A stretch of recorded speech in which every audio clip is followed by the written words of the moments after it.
कल्पना कीजिए कि हमारा शरीर एक विशाल अभेद्य किले की तरह है। इसकी ऊंची दीवारें हैं, चौकन्ने सैनिक हैं और एक बेहद चालाक खुफिया तंत्र है। बिल्कुल सही। और इस किले के बाहर ऐसे अनगिनत अदृश्य दुश्मन घात लगाए बैठे जो हर पल अंदर घुसपैठ करने की फिराक में हैं। तो आज के इस डीप डाइव में हम इसी महायुद्ध को डिकोड करने वाले हैं। सभी छात्रों और सुनने वालों का स्वागत है। आज हम ह्यूमन हेल्थ एंड डिजीज यानी मानव स्वास्थ्य और रोग के पार्ट 2 का अध्ययन करने जा रहे हैं। आज का यह सत्र हमारे सभी दोस्तों के लिए एक आंखें खोल देने वाला अनुभव होने वाला है। आज हम न केवल ये समझेंगे कि मलेरिया के परजीवी से लेकर HIV जैसे खतरनाक वायरस इस किले में कैसे सेंध लगाते हैं। हाँ, और ये भी देखेंगे कि हमारा शरीर अपनी इम्यून सिस्टम की ढाल से पलटवार कैसे करता है। बिल्कुल।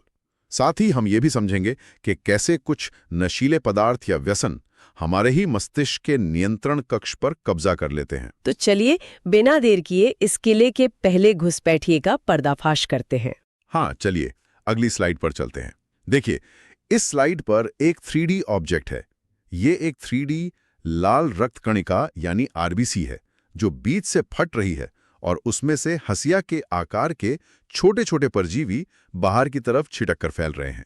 अरे बाप रे, ये प्लाज्मोडियम के जीवन चक्र का दृश्य है ना? हाँ। लेकिन ये परजीवी हमारी खून की कोशिकाओं को इस तरह फाड़ क्यों रहे हैं? ये जीव विज्ञान की सबसे खौफनाक लेकिन दिलचस्प रणनीतियों में से एक है। प्लाज्मोडियम सीधे हमारे खून में हमला नहीं करता। जब एक संक्रमित मादा एनोफेज मच्छर मानव को काटती है तो स्पोरोजाइट्स यानी जीवाणुज शरीर में प्रवेश कर जाते हैं। बिल्कुल, और ये सीधे हमारे यकृत यानी लीवर में जाकर छिप जाते हैं।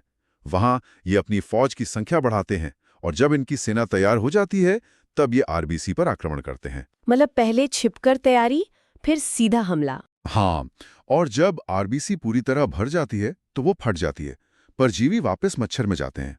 यानी मलेरिया को अपना चक्र पूरा करने के लिए मानव और मच्छर दोनों परपोषियों की जरूरत होती है। उपचार के लिए एंटीमनी यौगिक औषधियां दी जाती हैं। अच्छा छात्रों, यहाँ से एक बहुत महत्वपूर्ण सवाल बनता है। तो ये है आपका एग्जाम अलर्ट। RBC के फटने पर कौन सा विषैला पदार्थ निकलता है जो हर 3-4 दिन में आने वाले उच्च आवृत्ति ज्वर यानी तेज बुखार के लिए उत्तरदायी है? इसका सटीक उत्तर है हीमोजोइन। इसे याद रखिएगा। सही कहा। चलिए अब अगली स्लाइड पर चलते हैं। देखिए, इस स्लाइड पर भी एक 3D ऑब्जेक्ट है। ये एक इंसान के पैर का मॉडल है जो हाथी के पैर की तरह बेहद सूजा हुआ है और उसके साथ एक सफेद घुमावदार कृमि का ग्राफिक दिखाई दे रहा है। ओह, इसे देखकर ही सिहरन होती है। ये हेलमिंथ जनित रोग है ना? हाँ, इसमें हम 2 रोगों की बात करेंगे। पहला है एस्केरियासिस, जिसका रोगजनक एक निमेटोड एस्कैरिस लुम्ब्रिकाइडेस है। ये आंतों में रहता है और बच्चों में अधिक होता है। क्योंकि बच्चे मिट्टी में खेलते हैं। बिल्कुल, संक्रमण मल से प्रदूषित मिट्टी, जल या पौधों के जरिए होता है। लक्षण हैं पेट दर्द, अनिद्रा, घबराहट और भूख कम लगना। रोकथाम के लिए हाथ धोना और साफ सफाई सबसे जरूरी है। और ये दूसरा रोग जिसका हमने 3D मॉडल देखा, पैर इतना सूज क्यों जाता है? उसे फिलपांव या हाथी पांव कहते हैं। इसका रोगजनक फाइलेरिया कृमि वुचेरेरिया बैंक्रोफाइटाई है जो हमारी लसिका वाहिकाओं में जाकर रहता है और रुकावट पैदा करता है। इससे पैरों में भारी सूजन आ जाती है। इसके प्रौढ़ कृमियों के लिए आर्सेनिक औषधि दी जाती है। तो छात्रों, यहाँ आपका एक और एग्जाम अलर्ट है। परीक्षा में अक्सर पूछा जाता है कि हाथी पांव रोग का संक्रमण किस मच्छर के काटने से होता है। याद रखें, ये संक्रमण मादा क्यूलिक्स मच्छर के काटने से होता है। एकदम सही। चलिए अगली स्लाइड पर चलते हैं। देखिए, इस स्लाइड पर एक 3D ऑब्जेक्ट है। ये मानव ऊतक का एक टुकड़ा है जिस पर असामान्य और अनियंत्रित कैंसर कोशिकाएं तेजी से गुच्छे के रूप में बढ़ रही हैं। ओह, यहाँ हम कवक जनित रोग और असंक्रामक रोगों की बात कर रहे हैं। दाद यानी रिंगवर्म भी तो कवक से ही होता है। हाँ, दांत के रोगजनक माइक्रोस्पोरम, ट्राइकोफाइटन और एपिडर्मोफाइटन होते हैं। ये संक्रमित व्यक्ति के कपड़े उपयोग करने से फैलता है। इसमें त्वचा सूखी हो जाती है और दाने लाल रंग के रिंग के रूप में होते हैं।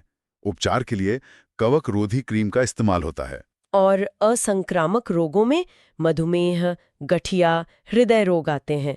लेकिन कैंसर इतना खतरनाक क्यों है? क्योंकि इसमें कोशिकाओं का असामान्य और अनियंत्रित विभाजन होता है। ये आसपास के स्वस्थ ऊतकों को नष्ट कर देती हैं और गांठ बनाकर अर्बुद या नियोप्लाज्म का निर्माण करती हैं। अच्छा, तो इसके लक्षण और कारण क्या होते हैं? लक्षण हैं मस्से या तिल में वृद्धि, अपच और अनावश्यक स्राव। इसके भौतिक, रासायनिक, विकिरण और जैविक कारण हो सकते हैं। रोकथाम के लिए प्रदूषण कम करना और धूम्रपान या तंबाकू न पीना जरूरी है। छात्रों, एग्जाम अलर्ट। दाद पैदा करने वाले कवकों के वंश का नाम पूछा जा सकता है। माइक्रोस्पोरम, ट्राइकोफाइटन और एपिडर्मोफाइटन। और कैंसर की गांठ को विज्ञान की भाषा में क्या कहते हैं? इसे अर्बुद या नियोप्लाज्म कहते हैं। इसे मत भूलना। चलिए अब अगली स्लाइड पर चलते हैं। देखिए, इस स्लाइड पर एक 3D ऑब्जेक्ट है। यह है HIV वायरस की एक विस्तृत 3D संरचना है, जिसमें इसके नुकीले बाहरी आवरण और अंदर के आनुवंशिक पदार्थ को साफ देखा जा सकता है। तो ये एड्स के बारे में है, जिसका अर्थ है प्रतिरक्षा की न्यूनता जो जीवन में क्षति होती है। बिल्कुल, यह है HIV यानी ह्यूमन इम्यूनोडिफिशियंसी वायरस के कारण होता है। लक्षण हैं बार बार सामान्य रोगों से ग्रसित होना, लगातार बुखार, दस्त और वजन कम होना। मतलब इंसान का अपना रक्षा तंत्र ही काम करना बंद कर देता है। हाँ, प्रतिरक्षा क्षमता में भारी कमी आ जाती है। संचरण संक्रमित माता से शिशु को या असुरक्षित यौन संबंध से होता है। और रोकथाम? कंडोम का उपयोग, रक्ताधान से पहले परीक्षण और जागरूकता ही इसका मुख्य बचाव है। तो छात्रों, एग्जाम अलर्ट। HIV संक्रमण की पहचान के लिए कौन से टेस्ट किए जाते हैं? फुल फॉर्म के साथ याद रखें। एलाइजा यानी एंजाइम लिंक्ड इम्यूनोसॉर्बेंट एसे और PCR यानी पॉलीमरेज चेन रिएक्शन। सही कहा। चलिए अगली स्लाइड पर चलते हैं। देखिए, इस स्लाइड पर एक 3D ऑब्जेक्ट है। ये अफीम का एक 3D पौधा है, जिसके फल यानी डोंडा पर चीरा लगा है और उसमें से सफेद दूध यानी लेटेक्स टपक रहा है। अब हम ड्रग और अल्कोहल कुप्रयोग की तरफ आ गए हैं। ओपियोइड्स क्या होते हैं? ओपियोइड्स असल में अवसादक ड्रग्स हैं जो शरीर की क्रियाओं को धीमा करते हैं। युवाओं में इसका प्रचलन बहुत चिंता का विषय है। अच्छा, तो ये काम कैसे करते हैं? ये पाचन और केंद्रीय तंत्रिका तंत्र के ग्राहियों से जुड़ते हैं। वैसे मॉर्फिन दर्द निवारक के रूप में शल्य क्रिया में उपयोगी है। ये पेपावर सोमनिफरस यानी अफीम के पौधे के लेटेक्स से चीरा लगाकर निकाला जाता है। और इसे नशे के रूप में कैसे इस्तेमाल करते हैं? मॉर्फिन के एसिटिलीकरण से रासायनिक रूप डाइएसिटिल मॉर्फिन बनता है। ये सफेद, गंधहीन, तीखा और रवेदार यौगिक है। Exam alert. स्मैक या हेरोइन का रासायनिक नाम क्या है और ये कैसे बनती है? ये डाइएसिटिल मॉर्फिन है जो मॉर्फिन के एसिटिलीकरण से प्राप्त की जाती है। इसे नाक द्वारा सूंघकर या इंजेक्शन से लिया जाता है। चलिए अगली स्लाइड पर चलते हैं। देखिए, इस स्लाइड पर एक 3D ऑब्जेक्ट है। ये मस्तिष्क के तंत्रिका तंत्र का एक 3D मॉडल है, जिसमें डोपामाइन रिसेप्टर्स को ब्लॉक होते हुए दिखाया गया है। यहाँ हम कैनाबिनॉइड्स और कोका एल्कलॉइड्स की बात कर रहे हैं ना? बिल्कुल, कैनाबिनॉइड्स भी मस्तिष्क के ग्राहियों द्वारा ग्रहण किए जाते हैं, जो अवसादक हैं और ये रक्त परिवहन को प्रभावित करते हैं। ये कैनाबिस सटाइवा यानी भांग के पुष्पक्रम, पर्ण और राल से प्राप्त होते हैं। मतलब मरिजुआना, चरस, गांजा और भांग? हाँ, धूम्रपान या चबाकर लिया जाता है। और दुख की बात है कि कुछ खिलाड़ी इसका कुप्रयोग करते हैं। दूसरा है कोका एल्कलॉइड्स या कोकीन, जो एक उद्दीपक है। उद्दीपक मतलब ये शरीर को धीमा नहीं बल्कि तेज करता है। एकदम सही। ये दक्षिण अमेरिका के पौधे एरिथ्रोजाइलम कोका से मिलता है। इसे अत्यधिक उत्तेजना, सुखाभास और स्फूर्ति महसूस होती है, लेकिन अधिक मात्रा से विभ्रम होता है। इसे सांस से खींचा जाता है। तो छात्रों, एग्जाम अलर्ट। कौन सा ड्रग न्यूरोट्रांसमीटर डोपामाइन के संवहन को रोकता है? उत्तर है कोकीन। और खिलाड़ियों द्वारा अक्सर किन ड्रग्स का कुप्रयोग किया जाता है? कैनाबिनॉइड्स का। चलिए अगली स्लाइड पर चलते हैं। देखिए, इस स्लाइड पर एक 3D ऑब्जेक्ट है। ये मानव वृक्क यानी किडनी और उसके ऊपर स्थित एड्रिनल ग्रंथि का 3D मॉडल है, जो उत्तेजना दिखाने के लिए लाल रंग में चमक रहा है। ओह, लाल रंग में चमक रहा है, मतलब कुछ खतरनाक है। धतूरा और बेलाडोना भी तो विभ्रम पैदा करते हैं। हाँ, धतूरा स्टिमोनियम और एट्रोपा बेलाडोना से नशीले पदार्थ मिलते हैं जो विभ्रम उत्पन्न करते हैं। इनका अधिक सेवन मृत्यु का कारण बन सकता है। और ये एड्रीनल ग्रंथि का क्या कनेक्शन है? निकोटीन से? बिल्कुल। तंबाकू का 400 से अधिक वर्षों से उपयोग हो रहा है, जिसे बीड़ी, सिगरेट, चबाना या सूंघना जैसे तरीकों से लिया जाता है। निकोटीन सीधे एड्रिनल ग्रंथि को उद्दीपित करता है, जिससे एड्रिनलिन व नॉर एड्रिनलिन हार्मोन निकलते हैं। जिससे रक्तचाप, श्वसन दर और हृदय गति अचानक बढ़ जाती है। एकदम सही। छात्रों, एग्जाम अलर्ट। तंबाकू में मौजूद निकोटीन शरीर के किस अंग को उद्दीपित करता है? एकदम सही, ये एड्रिनल ग्रंथि को उद्दीपित करता है, जिससे रक्तचाप अचानक बढ़ जाता है। चलिए अगली स्लाइड पर चलते हैं। देखिए, इस स्लाइड पर एक 3D ऑब्जेक्ट है। ये मानव मस्तिष्क का क्रॉस सेक्शन है, जिसमें इनाम पथ या रिवॉर्ड पाथवे और डोपामाइन के रिलीज होने की प्रक्रिया को नीले और लाल तीरों से दर्शाया गया है। किशोरावस्था और ड्रग कुप्रयोग। 12 से 18 वर्ष की उम्र जो बचपन और युवावस्था को जोड़ती है। हाँ, इसमें शारीरिक, मानसिक और व्यवहारात्मक बदलाव होते हैं। आकर्षण के कारण होते हैं जिज्ञासा, प्रतियोगिता, नशे को प्रगति को सूचक मानना या फिर टीवी और सिनेमा की हीरो की नकल करना। लेकिन व्यसन यानी एडिक्शन और निर्भरता में क्या फर्क है? व्यसन मनोवैज्ञानिक रूप से आश्रित होना है, मतलब सिर्फ जरूरत महसूस करना। लेकिन निर्भरता शरीर की भौतिक आवश्यकता है। नशा न मिलने पर शरीर विड्रॉल लक्षण दिखाता है, जैसे दुर्बलता, असहायपन, बेचैनी, पसीना आना और कंपन होना। Exam allot. व्यसन और निर्भरता के बीच का तकनीकी अंतर क्या है? निर्भरता में शरीर विड्रॉल लक्षण दिखाता है, जबकि व्यसन केवल मनोवैज्ञानिक आवश्यकता की अनुभूति है। चलिए अगली स्लाइड पर चलते हैं। देखिए, इस स्लाइड पर एक 3D ऑब्जेक्ट है। यह एक मजबूत, चमकती हुई ढाल है जो हरे रंग के कांटेदार वायरसों को शरीर में प्रवेश करने से रोक रही है। यह हमारी प्रतिरक्षा का प्रतीक है। लेकिन प्रतिरक्षा से पहले कुप्रयोग के प्रभाव भी तो बताने हैं। बिल्कुल। कुप्रयोग के प्रभावों में चोरी करना, आर्थिक हानि, अनियमित व्यवहार और हिंसा बर्बरता शामिल हैं। रोकथाम के लिए समकक्षी दबाव से बचें, संकट के संकेत देखें और चिकित्सा सहायता लें। और ये घाल, प्रतिरक्षा की सटीक परिभाषा क्या है?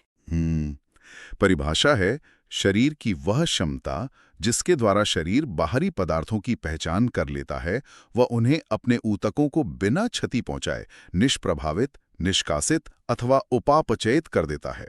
छात्रों, एग्जाम अलर्ट। प्रतिरक्षा की सही वैज्ञानिक परिभाषा याद रखनी है। यह केवल लड़ना नहीं है, बल्कि बाहरी पदार्थों को बिना शरीर को क्षति पहुंचाए निष्प्रभावित करना है। प्रतिरक्षा 2 प्रकार की होती है, सहज और उपार्जित। चलिए अगली स्लाइड पर चलते हैं। देखिए, इस स्लाइड पर एक 3D ऑब्जेक्ट है। ये एक 3D श्वेत रक्त कणिका है जो सक्रिय रूप से एक वायरस को चारों तरफ से घेरकर नष्ट कर रही है। अरे वाह, यह सहज प्रतिरक्षा है ना, जो जन्मजात होती है? हाँ, यह माता पिता से प्राप्त होती है और इसके 4 प्रकार के रोध होते हैं। पहला है शारीरिक रोध, जैसे त्वचा जो मुख्य है, और श्वसन, जठरांत्र या मूत्रपथ का श्लेष्मा आलेप। दूसरा है कायिकीय रोध, जैसे आमाशय में अम्ल, मुंह में लार और आंखों के आंसू। और तीसरा कोशिकीय रोध होगा। साइट्स और भक्षकाणु। और चौथा है साइटोकाइन रोध, जब विषाणु संक्रमित कोशिकाएं इंटरफेरॉन प्रोटीन स्रावित करती हैं जो अन्य कोशिकाओं को बचाती हैं। छात्रों, एग्जाम अलर्ट। हाँ। साइटोकाइन रोध में विषाणु संक्रमित कोशिकाएं कौन सा विशिष्ट प्रोटीन स्रावित करती हैं? इसका उत्तर है इंटरफेरॉन। ये बहुत बार पूछा जाता है। चलिए अगली स्लाइड पर चलते हैं। देखिए, इस स्लाइड पर एक 3D ऑब्जेक्ट है। यह एक 3D Y आकार का एंटीबॉडी अणु है, जिसके सिरे विशिष्ट प्रतिजन से जुड़ने के लिए चमक रहे हैं। यह उपार्जित प्रतिरक्षा है, जो जन्म के बाद प्राप्त होती है और इसमें स्मृति होती है। हाँ, यह रोग कारक विशिष्ट होती है। प्राथमिक अनुक्रिया धीमी होती है, लेकिन इससे स्मृति कोशिकाएं बन जाती हैं। इसलिए द्वितीयक अनुक्रिया उच्च तीव्रता की होती है, जो B लसिकाणु और T लसिकाणु द्वारा होती है। इसमें सक्रिय और निष्क्रिय प्रतिरक्षा भी होती है ना? ओह, सक्रिय प्रतिरक्षा में शरीर स्वयं प्रतिरक्षी बनाता है, जो प्राकृतिक संक्रमण या टीकाकरण द्वारा होता है। ये धीमी लेकिन स्थायी है। निष्क्रिय प्रतिरक्षा में सीधे बने बनाए प्रतिरक्षी शरीर में डाले जाते हैं, जैसे सांप के काटने या रेबीज में। बिल्कुल। और प्राकृतिक रूप से प्लेसेंटा द्वारा भ्रूण को आईजीजी और दुग्ध स्त्रावण से आईजीए मिलता है। एग्जाम अलर्ट, ये पॉइंट मिस मत करना। गर्भावस्था के दौरान भ्रूण को माता से प्लेसेंटा द्वारा कौन सा एंटीबॉडी मिलता है? आईजीजी। और मां के दूध यानी कोलोस्ट्रम से आईजीए। चलिए अगली स्लाइड पर चलते हैं। देखिए इस स्लाइड पर एक 3D ऑब्जेक्ट है। ये एक मानव शरीर का पारदर्शी 3D मॉडल है जिसमें पूरा लसिका तंत्र, नलिकाएं और हरी चमकती हुई ग्रंथियां साफ दिख रही हैं। तो ये शरीर में प्रतिरक्षा तंत्र है। इसमें प्रतिरक्षी कोशिकाएं और लसिकाब अंग आते हैं। हाँ, प्राथमिक लसिकाभ अंग जैसे अस्थि मज्जा और थाइमस में अपरिपक्व लसिकाणु प्रतिजन संवेदनशील बनते हैं। टी लसिकाणुओं का परिपक्वन यहीं होता है। और द्वितीयक लसिकाब अंग? वहाँ लसिकाणुओं के प्रतिजन के साथ क्रिया होती है, जैसे प्लीहा, लसिका ग्रंथियां, टॉन्सिल्स, पेयर पेचेज और परिशेषिका। प्लीहा यानी स्प्लीन सूक्ष्म जीवों को फंसाकर रक्त को छानने का काम करता है। और इसमें आरबीसी का बड़ा भंडार भी होता है। तो छात्रों, एग्जाम अलर्ट, प्राथमिक लसिकाब अंगों के उदाहरण क्या है? अस्थि मज्जा और थाइमस। और आरबीसी का सबसे बड़ा भंडार कहाँ होता है? प्लीहा में। चलिए अगली स्लाइड पर चलते हैं। देखिए इस स्लाइड पर एक 3D ऑब्जेक्ट है। ये एक मेडिकल सिरिंज और एक कांच की वैक्सीन वायल है जो टीकाकरण की प्रक्रिया को दर्शा रही है। ओहो, टीका यानी अक्रिय, मृत या कमजोर सूक्ष्मजीव शरीर में प्रवेश कराना। एकदम सही। ये निष्क्रिय प्रतिजन शरीर में प्रतिरक्षियों के निर्माण को प्रेरित करते हैं जो लंबे समय तक रक्षा करते हैं। स्मृति के कारण बी व टी कोशिकाएं बनती हैं जो रोगजनक को जल्दी पहचानती हैं। तो ये सक्रिय प्रतिरक्षा हुई। और निष्क्रिय प्रतिरक्षीकरण क्या है? घातक संक्रमण जैसे जहरीले सांप के काटने या टिटनेस में तुरंत प्रतिरक्षी या एंटीटॉक्सिन सीधे शरीर में डालना। छात्रों, एग्जाम अलर्ट, टीकाकरण का सिद्धांत प्रतिरक्षा तंत्र के किस गुण पर आधारित है? इसका सीधा उत्तर है, यह प्रतिरक्षा तंत्र के स्मृति के गुण पर आधारित है। चलिए आज की आखिरी स्लाइड पर चलते हैं। देखिए इस स्लाइड पर एक 3D ऑब्जेक्ट है। ये एक 3D मास्ट कोशिका है जिसके ऊपर Y आकार के आईजीई एंटीबॉडी चिपके हैं और कोशिका फटकर नीले रंग के छोटे छोटे हिस्टामिन कण बाहर निकाल रही है। अरे, ये एलर्जी का मॉडल है। बाह्य कणों के प्रति अति संवेदनशीलता। हाँ, ये शब्द 1905 में क्लेमेंस वॉन पिर्के ने दिया था। एलर्जी कारक धूल, ठंड, फर, परागकण या साबुन कुछ भी हो सकते हैं। आधुनिक जीवन शैली से प्रतिरक्षा घटी है और एलर्जी बढ़ी है। तो लक्षण क्या होते हैं और ये काम कैसे करती है?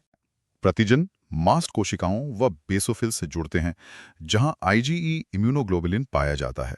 तब हिस्टामिन स्रावित होता है। उपचार के लिए प्रतिहिस्टामिन, एड्रीनलिन या स्टेरॉइड दिए जाते हैं। छात्रों, एग्जाम अलर्ट, एलर्जी के समय शरीर में कौन सा इम्यूनोग्लोबुलिन मुख्य रूप से पाया जाता है? आईजीई। और मास्ट कोशिकाएं एलर्जी का लक्षण पैदा करने के लिए क्या स्रावित करती हैं? हिस्टामिन। तो इस तरह हमने आज के इस डीप डाइव में एक बहुत विस्तृत यात्रा तय की। हमने देखा कि कैसे मलेरिया और फाइलेरिया जैसी बीमारियां अपना चक्र चलाती हैं, कैसे नशीले पदार्थ हमारे मस्तिष्क को भ्रमित करते हैं और सबसे महत्वपूर्ण कैसे हमारा प्रतिरक्षा तंत्र ढाल बनकर हमें बचाता है या एलर्जी के रूप में अति सक्रिय हो जाता है। बिल्कुल। और अंत में मैं सुनने वालों के विचार के लिए एक दिलचस्प सवाल छोड़ना चाहती हूँ। आज हमने सीखा कि हमारी प्रतिरक्षा प्रणाली के पास एक स्मृति होती है जिससे वे टीकों को याद रखती है। लेकिन जरा सोचिए, क्या ये संभव है कि समय के साथ हमारा इम्यून सिस्टम किसी बीमारी को भूल जाए? और अगर ऐसा होता है तो हमें बचपन के टीकों की बूस्टर डोज क्यों लेनी पड़ती है?